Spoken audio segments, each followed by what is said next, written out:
কেউ কেউ বলছে বাংলাদেশকে তো কয়েক ঘণ্টাতেই দখল করা যাবে, অথচ ইতিহাস জানে এই দেশের প্রতিরক্ষা শুধু অস্ত্র নয়, এই মাটি, এই নদী, এই মানুষ সব মিলেই এক অজেয় দুর্গ। 1971 সালের এপ্রিলে ইন্দিরা গান্ধী যখন তার সেনাপ্রধান শ্যাম মানেকশকে পূর্ব পাকিস্তানে অভিযান চালানোর নির্দেশ দেন, মানেকশ সোজাসুজি বলেন, বর্ষাকালে ওখানে যাওয়া মানে সেনাবাহিনীর আত্মহত্যা।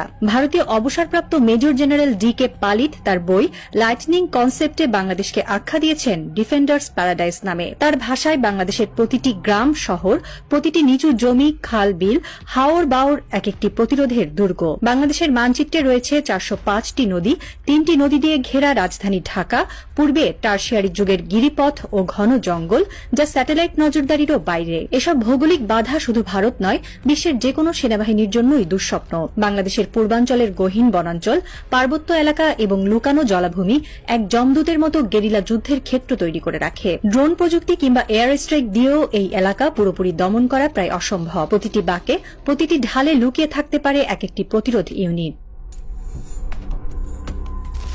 ইতিহাস বলে বাংলা কখনোই সহজে শাসন করা যায়নি। মুঘলদের শতবারের চেষ্টা ব্যর্থ হয়েছে, সুলতানরাও পুরো বাংলাকে নিয়ন্ত্রণে আনতে পারেননি, ব্রিটিশরাও টিকতে পারেনি। ইতিহাসবিদ জিয়াউদ্দিন বাররানি বাংলাকে বলেছিলেন বোলগাকপুর, অর্থাৎ যুদ্ধে সবসময় বুলগেরিয়ার মতো কঠিন। ইবনে বতুতা বলেছিলেন প্রাকৃতিক দুর্বেদ্যতার জন্য এই অঞ্চল এক সমৃদ্ধ জাহান্নাম। এই অঞ্চলে শুধু ভূপ্রকৃতি নয়, মানুষও প্রকৃতিরই অংশ হয়ে প্রতিরোধ গড়ে তোলে। পানির উপর ভেসে থাকা গ্রাম, চরাঞ্চলের চলমান জনপদ কিংবা টং ঘরের গেরিলা কেন্দ্র, সবই একটি অচেনা ফ্রন্ট লাইন। এমনকি প্রাচীন গ্রিক সেনাপতি আলেকজান্ডারও এই অঞ্চলের দিকে না এগিয়ে ফিরে যান পশ্চিমে, কারণ এই ভূখণ্ড শুধুই যুদ্ধ নয়, এখানে প্রতিরোধ হয়ে ওঠে অস্তিত্বের প্রশ্ন।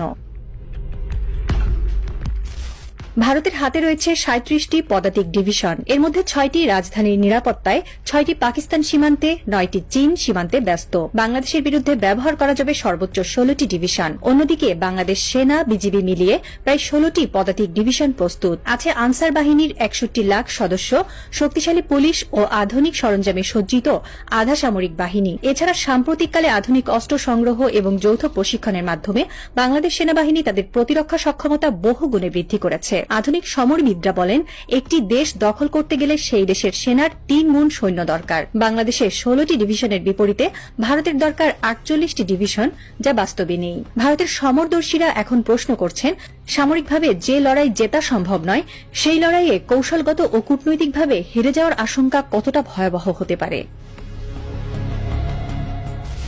ভারত যদি বাংলাদেশে সামরিক আগ্রাসন চালায়, তখন শুধু একটি ফ্রন্টে যুদ্ধ হবে না,